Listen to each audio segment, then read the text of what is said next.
welcome back to Christian Car Chats with Jack, that's me, and this is my channel where I talk about faith, spirituality, and basically just how to live your most authentic and creative life in the Christian faith.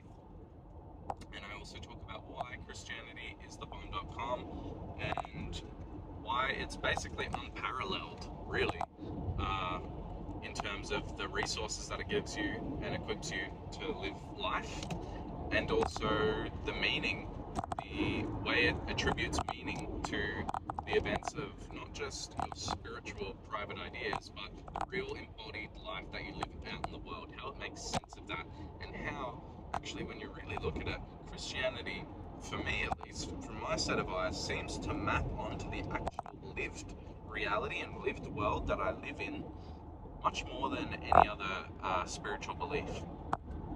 And so today, look, I came into this video guns a-blazing, but I'm gonna have to tell you an honest little truth right now, which is that I actually didn't prepare a topic for this video, but that's amazing. And I'll tell you why it's amazing, because honestly, the best ideas unfold in real time.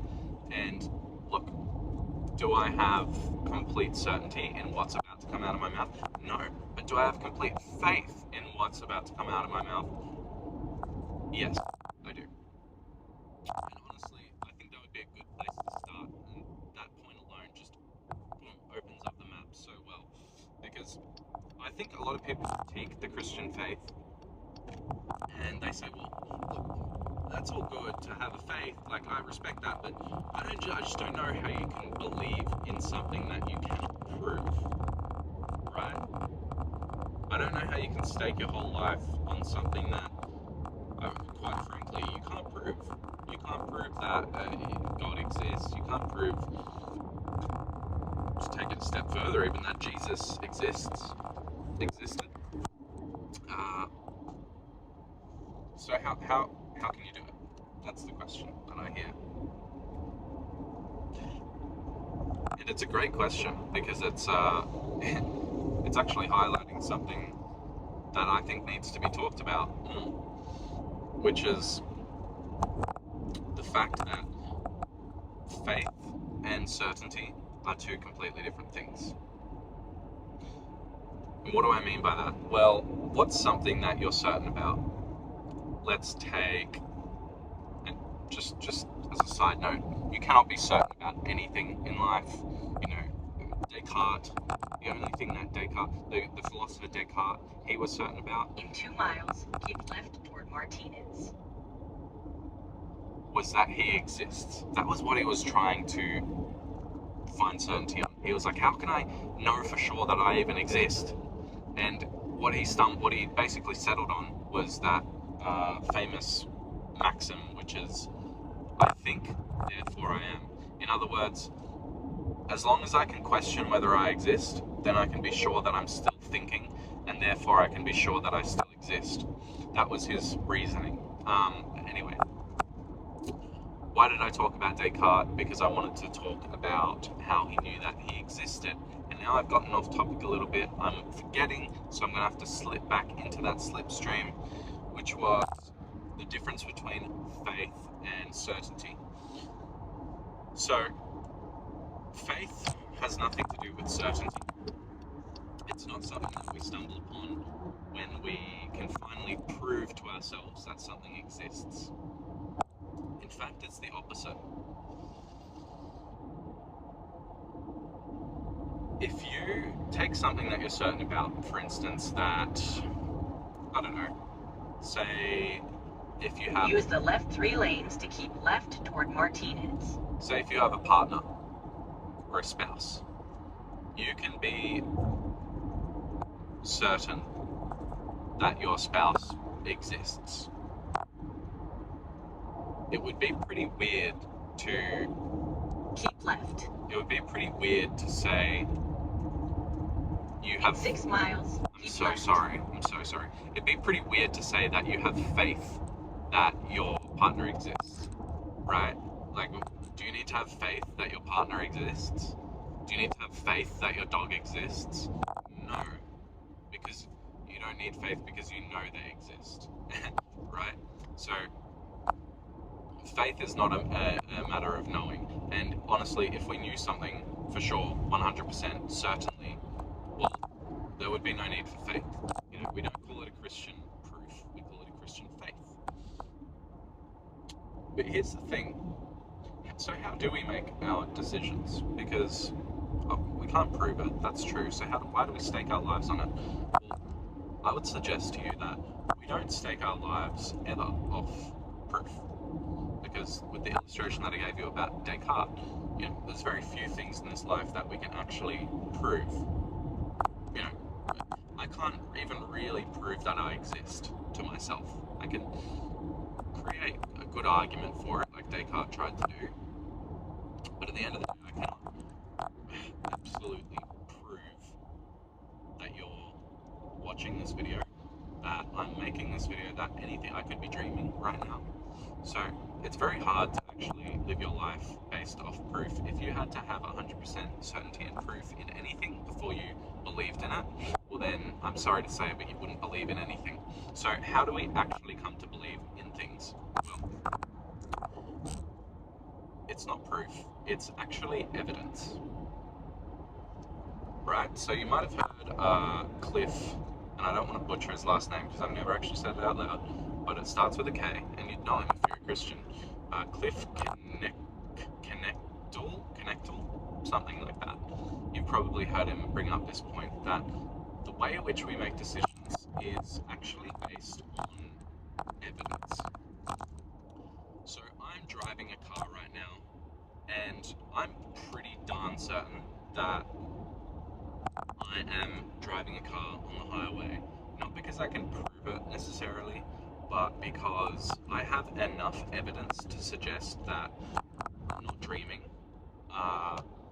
You know, this steering wheel is solid. I think I'm genuinely here. If my eyes don't deceive me, then I'm going to say that yes, I am genuinely here driving a car. I can't prove it, but I've got enough evidence that I'm going to stake my life on that belief. As much as I know anything, I probably can be pretty certain that I'm driving this car. Now, the cool thing about how this relates to faith, and Christian faith in particular, is we're not just, it's not just blind faith, right? So the phrase blind faith exists for a reason, because there's a difference between faith and blind faith. Blind faith is faith without any evidence. So if someone just came up to me and said, actually, you should be believing in the flying spaghetti monster. In 2 miles, keep left. And I had zero evidence as to why I should believe in the flying spaghetti monster, then that would, but I just went, okay, sure, yeah, hail the flying spaghetti monster, yeah, that's blind faith. That's believing without any evidence or reason to do so. That's not what the Christian faith is. The basis of a Christian faith is evidence. So in other words, what is the evidence that Jesus Christ really lived, died, and resurrected? What's the historical evidence for that? What's the evidence that when I read the Bible, it's internally coherent? And what I mean is that it does not contradict itself, but actually is one coherent story, framework, map of reality. And what's the evidence that when I actually place that map over reality itself, I see a pretty close one-to-one correspondence? So that's the initial form of evidence. And then here's the real kicker though. It's the lived evidence that, you know, really strengthens a Christian's faith. Because it's the question of, okay, now when I go to live out... Use the second or third lane from left to keep left. When I go to live out this faith,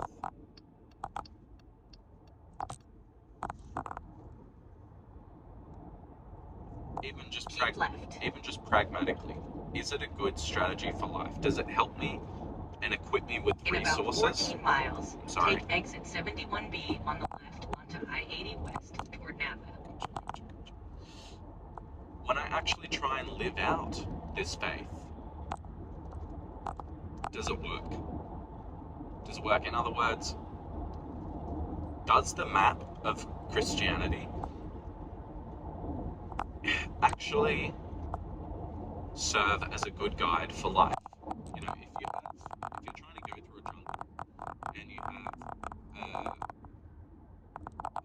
a crappy map, so to speak, it's not going to serve you well if you're constantly taking wrong turns and you're not going to go to where you want to go.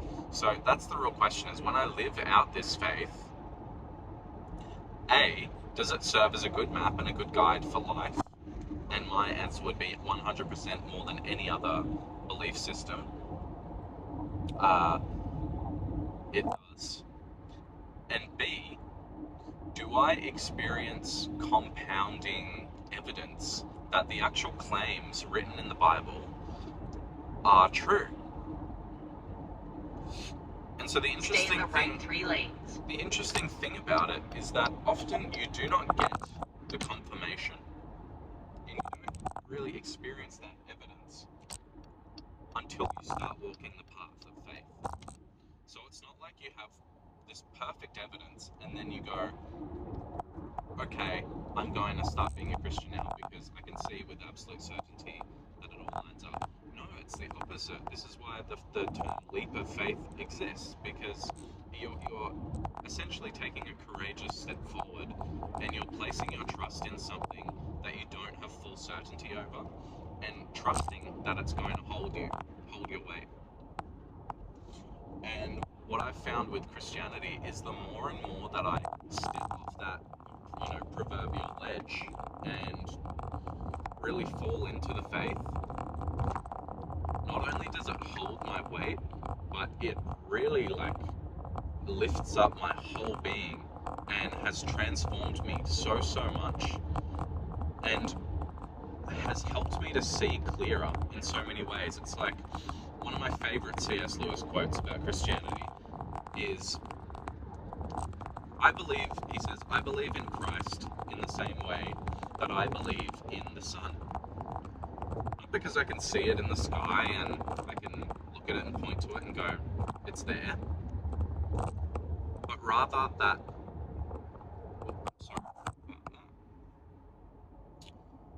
So he says, I believe in Christianity just like I believe in the sun, not because I can point to it and say, there's the sun,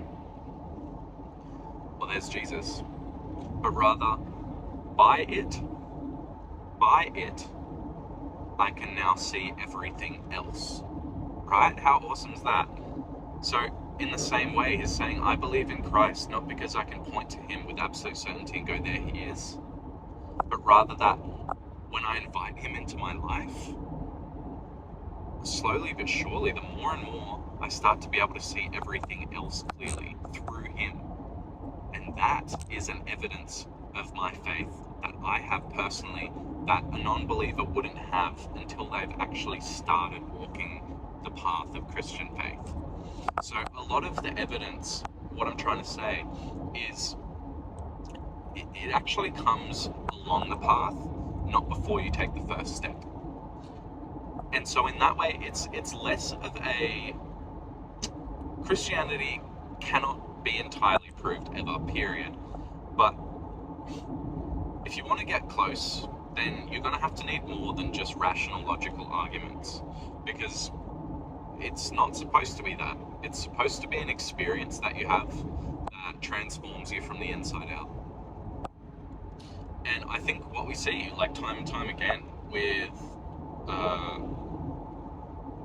the Christian faith, is that it does have an unparalleled ability to create a genuine transformation in people. And there is absolutely a number of reasons why that is, because it really is a radical faith that is absolutely unique and apart from every other world religion in some really big ways. But to me, the reason that it has an unparalleled ability to transform people is because it's true. Because Christianity is true. and the truth sets you free. It's as simple as that. And to be honest, this is the question that got me seeking Christianity in the first place, is I would look around and, for me, I felt like I had been all across the board, all across the map spiritually.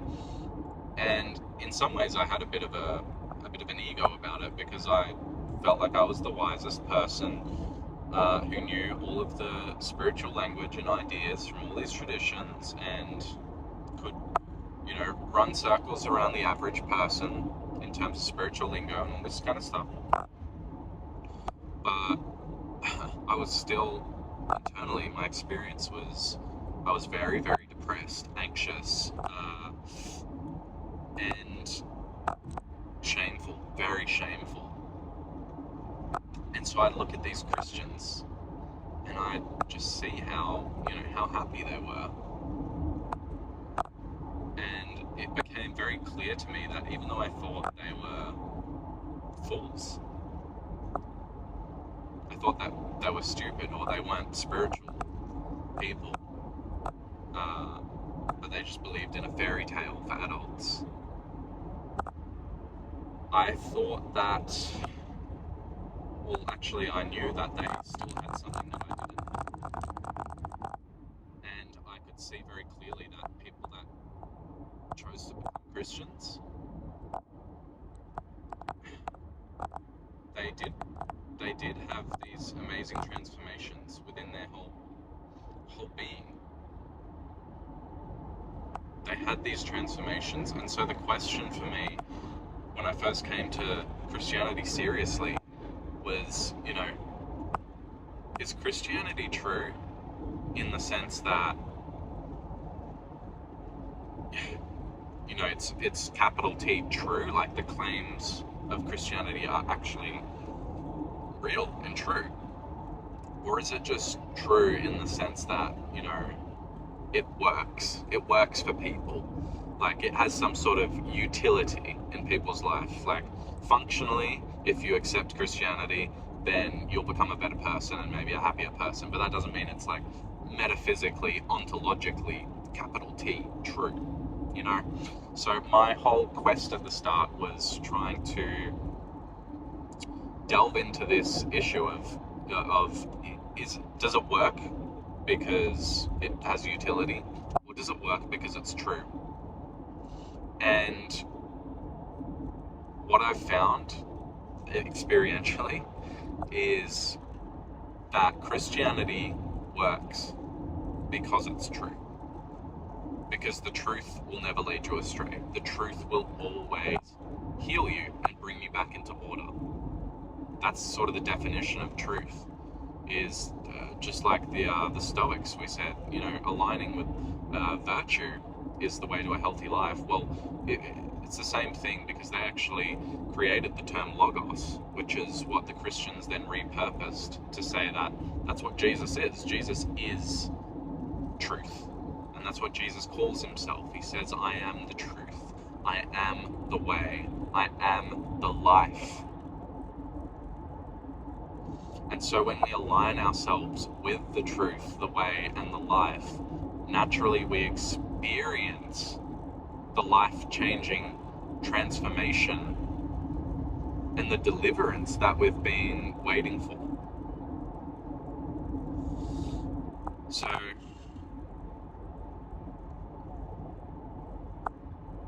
to get back to our original point, I didn't know what I was going to talk about this video, but I didn't have certainty on what the topic was going to be. In fact, I had no idea. But I had faith.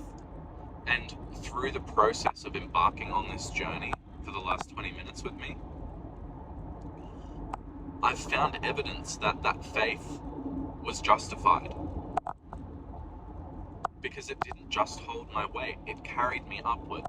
And now we've gotten to the end of the video and we've had a beautiful journey together. So I just wanted to illustrate in real time the sort of way in which the Christian faith works.